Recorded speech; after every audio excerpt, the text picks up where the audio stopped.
Mike Weaver, Carl Williams, who also fought Larry Holmes. Hello again, I'm Chris Schenkel. What an attractive battle we have. And you know, for years I've traveled the world over with this man doing boxing, and now we bring him from behind the scenes, bring him up front as our boxing expert analyst. Alex Walu, welcome to the team up front. Thanks very much, Chris. Tell us about this bout. We've both seen them perform. What about today? Well, I think this is a very intriguing matchup between two, it seems, evenly matched heavyweights going into it. They are traveling in opposite directions in their career. Carl Williams, an up-and-coming, hungry young fighter. Mike Weaver, at age 33, still a tough, dangerous veteran, trying to hang on for one last shot for the biggest prize in all of boxing, which is the heavyweight championship. I think that the key to the fight will be the left jab of Carl Williams. If he is effective at keeping Mike Weaver at bay with that left jab, he will dominate the fight and I believe win a decision over Mike Weaver. But if he lets Weaver penetrate that left jab, get inside and land Weaver's best punch, which is a left hook either to the head or the body, I think Weaver is very much in this fight. Williams did not respond well, was dropped twice by the left hook of Jesse Ferguson in their fight, which was Carl Williams' last fight. So he can be hit with the left hook, and certainly Mike Weaver punches a lot harder than Jesse Ferguson. And Williams, 7 years younger, has been fighting 10 years less. He is taller, Williams. He is 5 pounds heavier, and the difference in the reach of 4 inches. And as Alex said, Williams' jab, one of the quickest releases you'll ever see almost in any division, whereas Weaver, well, he's been in 7 title bouts. He has held the WBA title. He's fought for the WBC twice. And here we go in round 1. 213 is Mike Weaver in the red trunks. Taller is Carl the Truth Williams in white at 218 pounds. First time they've met for Williams and Weaver. New York State rules, round by round. And then in case of a tie, supplemental point system, 3 knockdown rule in effect. 8-ounce thumbless gloves, Alex. Mandatory here in New York.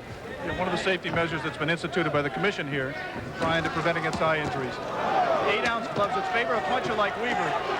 Carl Williams is very aware, Chris, that Mike Weaver is a slow starter. And he is jumping on him right here, as Michael Dokes did when Michael Dokes took his title away from him. And as Pinklon Thomas did when Thomas hurt Mike badly in the first round, their first fight, dropped him. Carl the Truth Williams in white had said that in the gym down on the Cannonade Ranch in Houston, Texas, Gonzales, Texas, he worked on defense. But you saw some beautiful offensive weapons that he threw at Weaver just a few moments ago. Beautiful combinations, which he is capable of throwing, and with authority. Because he has won 17, lost only 1 to Larry Holmes, and many thought he won that. 13 knockout. He really hasn't established a jab here in the beginning, Chris, like 2 good left hooks. His trainer thought he would. Carl Williams is really letting Weaver in a little bit closer than I expected. And of course, one way to smother that jab is to get closer and get inside. And the referee, one of the best, Tony Perez of New York. We have 3 judges who do all the scoring. Eva Shane, a lady, Don Ackerman, and Wayne Knitz. Solid right hand by Weaver. And that got Williams' attention. Williams with very, very high cheekbones. And now on the left cheekbone, I see a little mouse, a swollen area. It's about where that punch landed. We're in the first round. There's the Weaver jab. He established the fact that he had that punch in his repertoire back in the Pinklon Thomas fight, his most recent try for a heavyweight title. He jabbed very effectively and, in fact, out-jabbed Thomas through the 3rd, 4th, 5th rounds of that fight. He really hasn't used it a whole lot here, Chris. Very methodical first round with about 30 seconds remaining. It is scheduled for 10 rounds. And if you just joined us today on our big afternoon of boxing on ABC, Mike Tyson, the darling of this area and a lot of areas, won his 18th fight at 119 of the 6th round over Jesse Ferguson, the referee, stopping the bout. Crowd went crazy.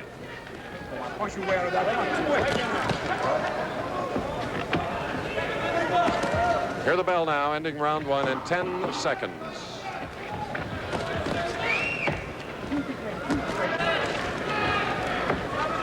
All right, break.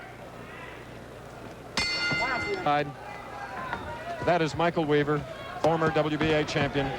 Carl Williams, who had his shot at Larry Holmes's IBF title, is just counterpunching with Weaver now, and he considers this a stepping stone toward a title shot at either or any of the 3 title holders, Alex. Real good left jab, right cross by Carl Williams. Seemed to stun Weaver momentarily there, but he didn't follow up. Sneaky right by Weaver.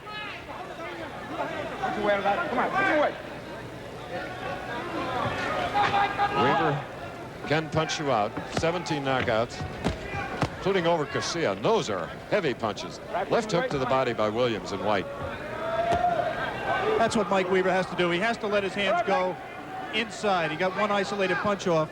There's no reason for him, if he's not tied up, not to let his hands go inside. He's a devastating body puncher, especially with the left hook.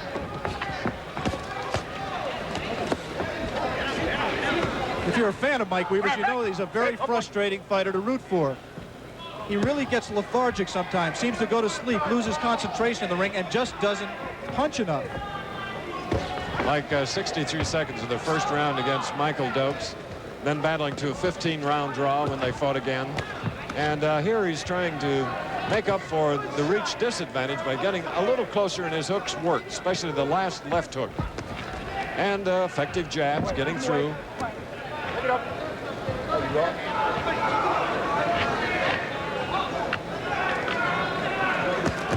Beautiful left and right, then one to the body, mixing it up by Williams. Weaver is hurt.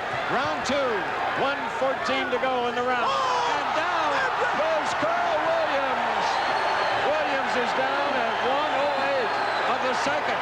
He is groggy. He was down twice against Jesse Ferguson. James Quick Tillis. Tony Perez now. Okay. 3 knockdown rule in effect. And there goes Mike Weaver trying to end it all. He's in terrible shape, Chris. He's going to have to stop this fight. The second. Now, the count is at 4, 41 seconds. One more knockdown, and the fight is over. You cannot be saved by the bell in New York State except the last round. Weaver comes out like a raging bull, throws everything on the chin. We have 25 seconds. Third time, the fight is over. And Mike Weaver becomes a gymnast, and the crowd goes crazy. Don Manuel, his manager and trainer, Ray Barnes, Norm Lockwell. Pandemonium here at the home of the RPI NCAA hockey champions. Look at Mike Weaver, 33 years old. And Carl Williams is in trouble. The doctors have gone over, Dr. Bill Latham, Dr. Ted Zeltner, and Dr. Goodman of the New York State Athletic Commission, to making sure before they move him that Carl the Truth Williams is okay. Now, he went the distance with Larry Holmes in an IBF championship fight. Here, he got caught. He has a tendency, Alex, to drop both hands in defense and gets tagged him 3 times.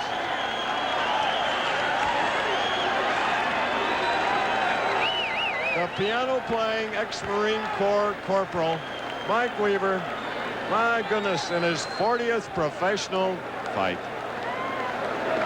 Well, here on ABC's Wide World of Sports, we're going to have a chance to show you highlights of Barry McGuigan's successful defense of his featherweight title yesterday, and the raging bull of the Catskills, Michael Tyson, ending it early against Ferguson at 116. But we have a surprising early ending. I had it unofficially at 1 minute and 8 seconds of the second round. Oh boy, what an ending. What a surprise. Mike Weaver has renewed life in the heavyweight division. There he is, winning, or being in his 40th fight, his 28th win. We'll be back. Former champion Mike Weaver knocking Carl Williams down 3 times in the second round. Tony Perez, because of the rules, had to stop the fight with 23 seconds to go. So the 33-year-old has new life in the exciting heavyweight division. And this piano player, man, you were punching today there. Well, before I do anything, I like to give praise and thanks to where it's come from. I like to thank God above for making it possible. Because without him, I wouldn't have done it. I give God all the glory and praises. Was this your fight plan, exactly what you did? Well, I know Carl Williams has a good left jab. And my idea was just, take my time. I know I punched harder than I ever did, and I've really been training hard, and I'm ready for the fight. And I had to win this fight. It's a must-win fight for me. And I dedicate this fight to the late Mickey Davis, who died a couple days ago, a good friend of mine. Mike, we're going to have some fun now. Alex Wallace is going to join us. The luxury of your seeing, replaying the 3 knockdowns against Carl the Truth Williams. So give us some comments. Well, I know he thought he had me hurt, but I wasn't hurt. He got a good left jab. I was just basically taking my good time, blocking all his punches. I was waiting for the open landing hook, and that's why I landed.